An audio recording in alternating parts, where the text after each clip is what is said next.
President Donald Trump has imposed a 25% tariffs on all the goods and services that come from Canada and Mexico, an extra 10% tariff on all the goods from China, as if there were not enough tariffs on China. The first time Trump was president, the first thing he did, he started a trade war with China. And now he started the exact same trade war with its neighbors, Mexico and Canada. And the world is freaking out because businesses have spent years or decades building up their entire business structure based on the free trade agreements that the United States had with its neighbors. And now with these tariffs, everything is about to absolutely change. So let's try to answer a few questions. What exactly is happening? What are the tariffs? Why did Trump impose them? How is that going to influence the average American? And will Trump actually achieve his goals by imposing tariffs? So if you're ready, give this video a thumbs up and let's dive in. A tariff is a tax. So when you import salmon, for example, from Canada and it's subject to 25% tariff, you're basically paying an extra 25% tax in order to sell it in the United States. That sounds like a really great idea in theory, but you have to understand that these are businesses who are trying to make a profit. And if your business of bringing salmon from Canada to the US makes no sense, you will shut down that business, which is why most of these businesses will simply take that cost and they will pass it down to consumers. So next time you will go to the grocery store and you watch how salmon prices rise by 25%, now you know the exact reason behind that. So if that is going to increase prices everywhere, why did Trump decide to do that? Wasn't one of his promises to reduce inflation? Didn't he promise to bring prices down and control that? In order to understand Trump's motives, we have to take a look at the bigger picture and look at tariffs in the context of what is happening overall. Then only it makes sense. The stock market already took a hit. The S&P 500 is already down by around 2%, and the S&P 500 represents the US economy, which means that we have companies over there that lost billions of dollars and are down by 5 or 10%. Imagine you're a business and you're importing stuff from Canada. And now you'll be making less profit. Less profits will influence your net cash flow, and that will influence investors' perception about your business. Because when consumers see that prices have risen, the demand for your goods and services will go down. Therefore, you make less money and less people are interested in investing in your business. The second thing is that the moment that Trump announced these tariffs, Canada and Mexico responded to the United States with the exact same measures, imposing a 25% tariff on all the goods that come from the United States, which actually makes sense. But the good news is that by the time I'm recording this video, they put these tariffs on hold for at least 30 days in order for them to negotiate a deal that will fit Trump and will fit the United States. So why is Trump so confident about his abilities? Why is he confident that it is not going to destroy the US economy? If you look at the Canadian exports, you quickly realize that 76% of all of their exports go to the United States, which means that the United States is buying most of the things that are being produced in Canada. And when Trump imposes such a tariff on all Canadian goods, most of the Canadian economy is going to suffer. Most of the Canadian businesses are going to suffer. You can't simply find new clients overnight. Like, your economy is certainly going to go into at least recession and probably a depression. Imagine being selling your oil and gas to the United States. Like, United States is your only client for oil and gas. And now United States will stop buying your oil and gas. What do? Yes, you can sell your products in Europe. In order to ship it to European Union, you have to build an entire infrastructure. Those giant ships that cost dozens of millions of dollars. Over half of their imports come from the United States. By imposing retaliatory tariffs on Canada, Canada is hurting itself more than it's hurting the United States.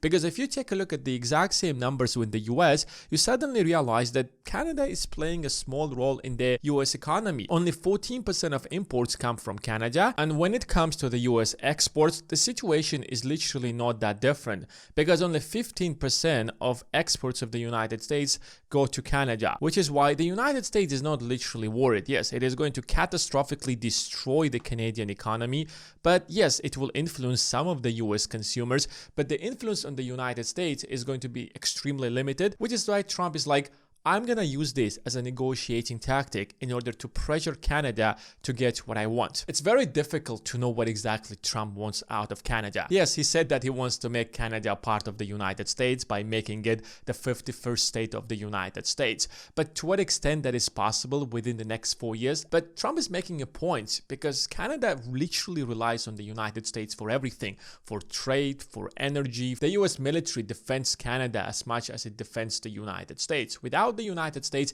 Canada wouldn't be what it's right now. But the idea that Canada will become part of the United States to this point sounds insane. Or maybe he will simply sign a deal that is extremely favorable to the United States. The second thing to pay attention to is, of course, the trade between Mexico and the United States. And the situation here isn't that different from Canada. Almost all of the exports of Mexico goes directly into the United States. So when Trump imposes a 25% tariff here, the entire Mexican economy goes down. Yes, Mexico can suddenly diversify its economy by exporting to China, to Asia, to the rest of the American continent, but it is going to take some time. And it doesn't mean that those countries will have the purchasing power to buy as much as the United States is buying from Mexico right now. More than half of Mexican imports come from the United States. When the US imposes a 25% tariff and then Mexico retaliates with the exact same measures, Mexico is going to shoot itself in the foot, and Trump knows that. Trump imposed those tariffs and he was sitting and waiting for a call from the prime ministers of both of these countries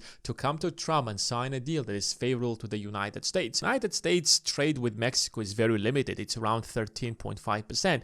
Is that a lot? Yes, it's a lot, but it's nothing compared when you have like 76% of all of your goods and services go to one single country. Around 15% of US exports goes there. There are a list of countries in the United States that will suffer as a result of these tariffs that Trump imposed, but this is a very limited number of businesses and limited number of goods. If you take them in combination, yes, they make up a huge percentage. But these are two different countries, and if one of them will decide to make a deal with the United States, it will force the other one as well. What kind of a deal they're going to sign, I don't know. Trump is not using tariffs here in order to help the United States economically, but rather he's using it as a tactic to pressure Mexico in order to make the United States borders much more secure. At least that's what he's saying. To what extent he means that, I don't know. We'll have to wait and see. Now, what about China? China is not Mexico. The Chinese economy is as diversified as the US economy because the United States makes a small percentage of China's imports, and the United States also makes around 15% of China's exports. So when the United States imposing so much tariffs on China, China doesn't actually care. In fact, at the time I'm recording this video, China have already retaliated by imposing 10 to 15% tariffs on US agricultural products, on US coal, on US oil and gas, which is why US companies are also going to take the hit as much as the Chinese companies. China is in a much better position. When Trump became the president, China already knew what to expect because from his first presidency, he started a trade war with China, and China got prepared and got ready in order to take appropriate measures when it comes to Trump's tariffs. What freaks out Trump the most is the trade imbalance between the two countries. China sells a lot more in the United States than it buys. Trump wants China to buy from the United States as much as the United States is buying from China. But China is not going to do that because a lot of American products are not price competitive. Back in 2016 and 17, when Trump started all of that, Chinese companies would simply ship their products to Mexico, and they will assemble their goods and services in Mexico, and then they will ship them to the United States using the free trade agreement that Mexico has with the United States. No matter how many tariffs that United States is going to impose on China, China already has a way. Yes, it is going to cost Chinese businesses more money in order to do that, because first you have to take these products, you have to ship them to a completely different country, you need to set up factories in Mexico, and then reassemble these goods and then ship them to the United States. And Mexico is going to be the biggest winner out of the trade war between United States and China, which is why probably Trump wanted to give a lesson to Mexico that we gave you this favor and now it's time to pay us back. Trump floated the idea that he can replace the income tax with tariffs because that was the case once upon a time in the United States. Unfortunately, it's no longer those times. It was a completely different period. It was a period in the United States when the United States did not have the world's largest military. It was a period in the United States when the United States did not have even social security system or Medicare. Because if you include all of these factors, suddenly you realize that the US budget should be much bigger than tariffs can possibly do. Right now, the United States imports around $3 to $4 trillion from all over the world. So if the US imposes tariffs on all of these goods and services, the US can raise around $900 billion to $1 trillion, assuming that there is going to be a 25% tariff. If you increase the 25% tariff to 50%, then those businesses will simply stop coming to the United States and the US will not make any money. So if the US will be able to raise as much as $1 trillion, then the US companies will suffer in the first place by trading in all of those countries in the first place, and that will destroy the entire global economy. So I took the most realistic number, 25%. But even that is literally too high. But even in that case, you can raise as much as $1 trillion.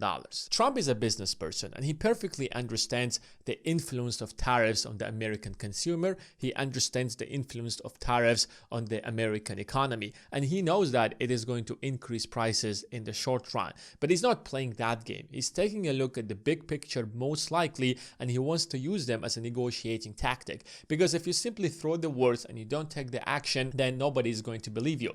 Now, it might sound like I'm actually defending Trump, but I am not. I'm simply telling you what exactly he's doing. That is why he probably put these tariffs on hold in order to negotiate a deal. Canada has these laws that prevents foreign banks to come and dominate the Canadian economy. You want your economy be controlled by the Canadian people because you are Canada. So you put these restrictions that prevents foreign companies to come in. So if JP Morgan, Wells Fargo, Bank of America, who are much, much larger than any Canadian bank, will enter the financial sector of Canada, they will dominate that sector, and Canada will be relying on the United States much more than it's right now. And maybe over time it will rely so much on the US that they will decide to become part of the United States.